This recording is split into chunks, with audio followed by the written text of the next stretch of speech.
오늘의 말씀은 잠언 10장 18절에서 32절입니다. 미움을 감추는 자는 거짓된 입술을 가진 자요, 중상하는 자는 미련한 자이니라. 말이 많으면 허물을 면하기 어려우나 그 입술을 제어하는 자는 지혜가 있느니라. 의인의 혀는 순은과 같거니와 악인의 마음은 가치가 적으니라.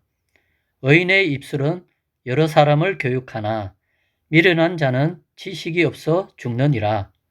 여호와께서 주시는 복은 사람을 부하게 하고 근심을 겸하여 주지 아니하시느니라. 미련한 자는 행악으로 낙을 삼는 것 같이 명철한 자는 지혜로 낙을 삼느니라. 악인에게는 그의 두려워하는 것이 임하거니와 의인은 그 원하는 것이 이루어지느니라. 회오리 바람이 지나가면 악인은 없어져도 의인은 영원한 기초 같으니라. 게으른 자는 그 부리는 사람에게 마치 이의 식초 같고 눈의 연기 같으니라. 여호와를 경외하면 장수하느니라. 그러나 악인의 수명은 짧아지느니라. 의인의 소망은 즐거움을 이루어도 악인의 소망은 끊어지느니라. 여호와의 도가 정직한 자에게는 산성이요 행악하는 자에게는 멸망이니라.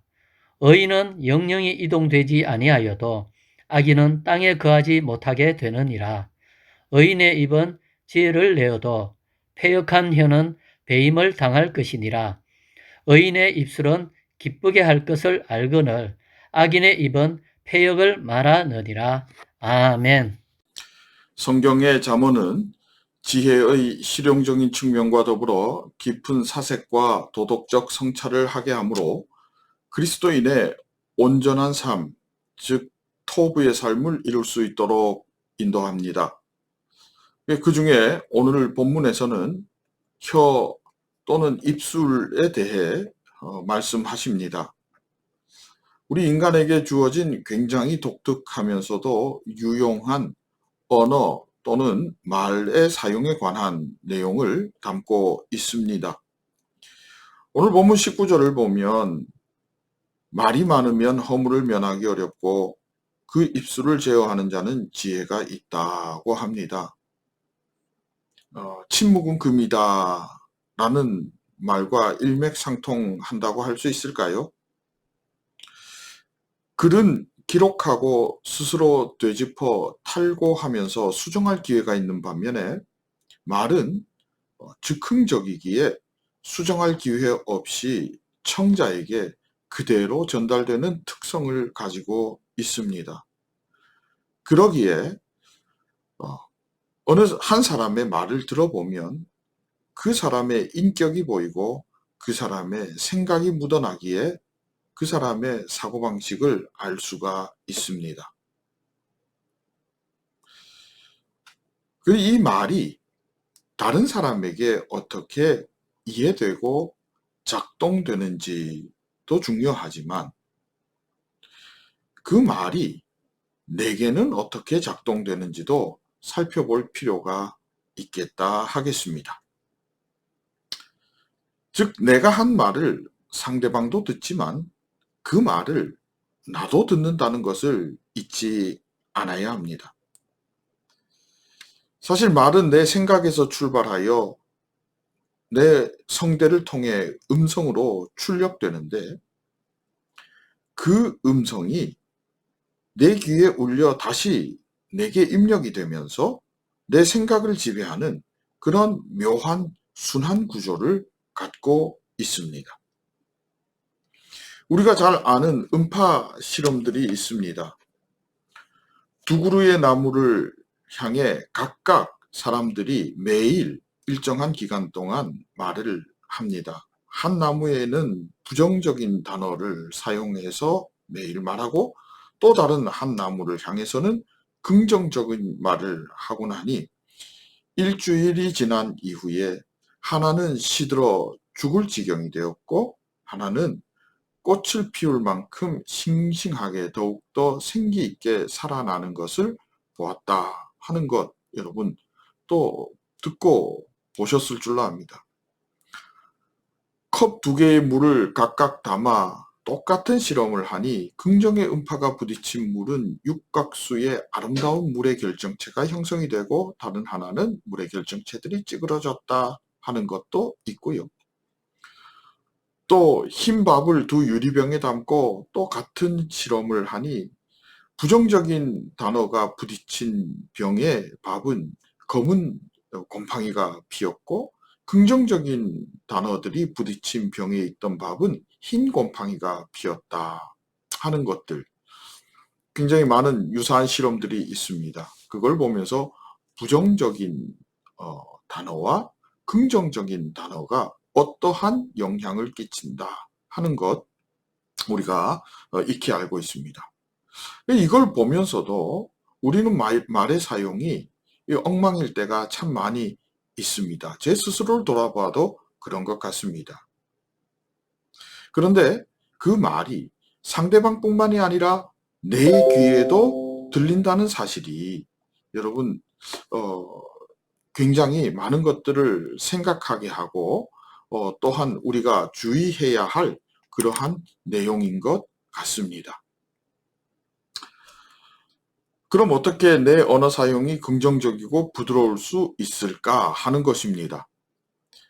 여러분, 내 언어 사용을 내가 열심으로 애쓰고 고쳐보려고 해도 사실은 내 노력만으로는 잘 되지 않습니다.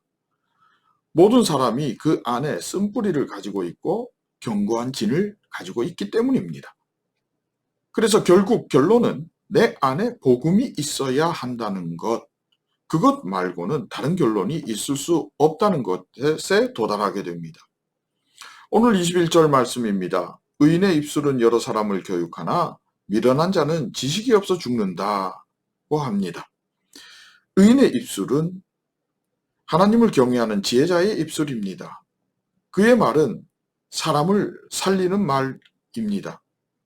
그래서 29절에 여호와의 도가 정직한 자에게 산성이 된다고 합니다. 그 여호와의 도가 의인 안에 있으니, 즉 복음이 나를 지배하고 주의 말씀이 내 사고의 중심이 되어 내 말이 생명을 살리는 말이 된다면 여러분, 그 말을 누가 듣습니까?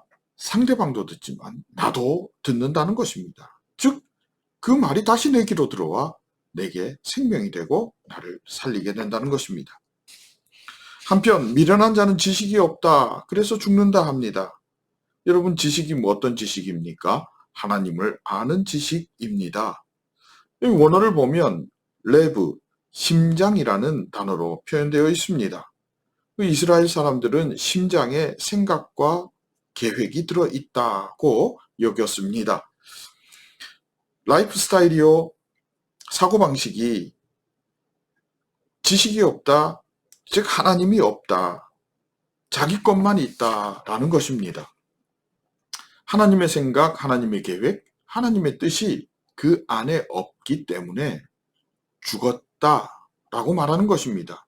즉 살았으나 죽은 자와 마찬가지라는 의미가 됩니다. 여러분, 그것이 미련한 자입니다. 죽은 자에게서는 죽은 자의 냄새가 날 뿐 선한 것이 나올 수 없습니다. 내 생각은, 내 사고방식을 고집하면 결국 사탄의 먹잇감만 될 뿐 생명을 더 이상 말할 수 없는 상태가 됩니다. 그 말을 누가 듣습니까? 내가 듣게 되는 것이고 그 말이 다시 나를 지배해서 또 좋지 않은 부정적인 말들이 내 안에서 쏟아지게 되는 것입니다. 그래서 29절에 행하는 자, 미련한 자는 멸망이라 하십니다. 주님 내 안에 계셔서 나의 주인 되시고 주의 말씀이 내 안에서 살아 움직여야 합니다. 역동성을 가져야 합니다. 나를 인도해 나갈 수 있어야 합니다. 그것이 생명이고 영생입니다. 그래서 32절은 의인의 입술은 기쁘게 한다. 누구를요? 하나님을 기쁘게 하고 이웃을 기쁘게 합니다. 뿐만 아니라 나를 기쁘게 합니다. 여러분, 내가 하는 말 가장 많이 듣는 사람이 바로 내 자신이요, 그리고 사랑하는 내 가족입니다.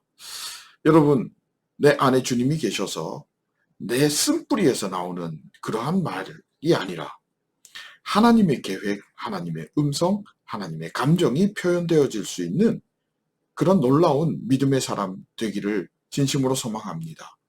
그것이 여러분 하나님을 기쁘시게 하고 이웃에게 생명을 전하며 나도 살리는 놀라운 역사가 될 것입니다. 승리하시기를 진심으로 소망하고 축복합니다.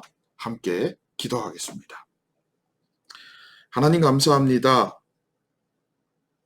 주님 내 안에 살아계셔서 하나님을 기쁘시게 이웃을 행복하게 하는 성도이기를 원합니다. 특별히 내게 들리는 내 음성에 하나님 생명 있기를 원하오니 은혜 부어주시고 내 안에서 살아 역사하여 주옵소서. 예수님의 이름으로 기도합니다. 아멘.